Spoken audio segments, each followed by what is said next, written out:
అందరికీ నమస్కారం అండి. ఈరోజు ఈ వీడియోలో హాట్ సమ్మర్కి కూల్గా చక్కెర కేళి జ్యూస్ తయారు చేసుకుందాం.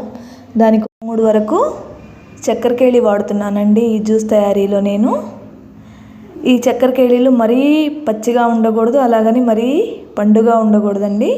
ఈ విధంగా మధ్యస్థంలో ఉన్నటువంటి చక్కెర కేళి అయితే టేస్ట్ చాలా బాగుంటుంది. ఈ విధంగా చిన్న స్లైసెస్ కట్ చేస్తున్నానండి.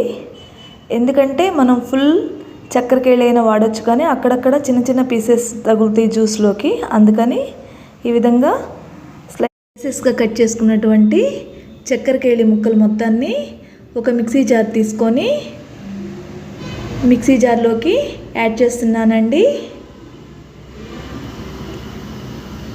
ఈ జ్యూస్లోకి నేను షుగర్ని కానీ ఐస్ని కానీ ఏమీ వాడలేదండి. కాచి చల్లార్చి 4 గంటల పాటు ఫ్రిడ్జ్లో పెట్టినటువంటి ఒక 1 గ్లాస్ మాత్రం చిల్డ్ మిల్క్ వాడుతున్నానండి ఈ జ్యూస్ తయారీలో నేను. ఈ విధంగా అంతేనండి. మిక్సీ జార్కి క్యాప్ పెట్టి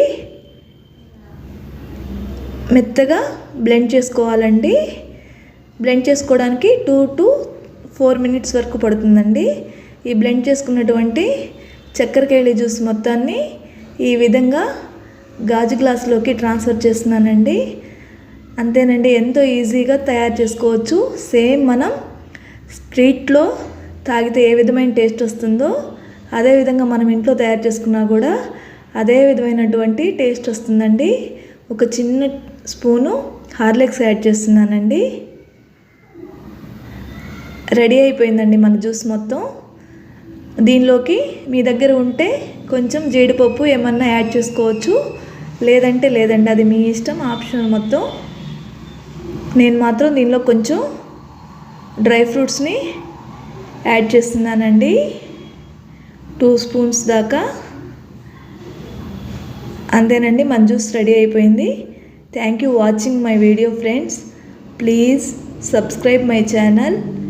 please share, like my videos friends. Thank you watching my videos.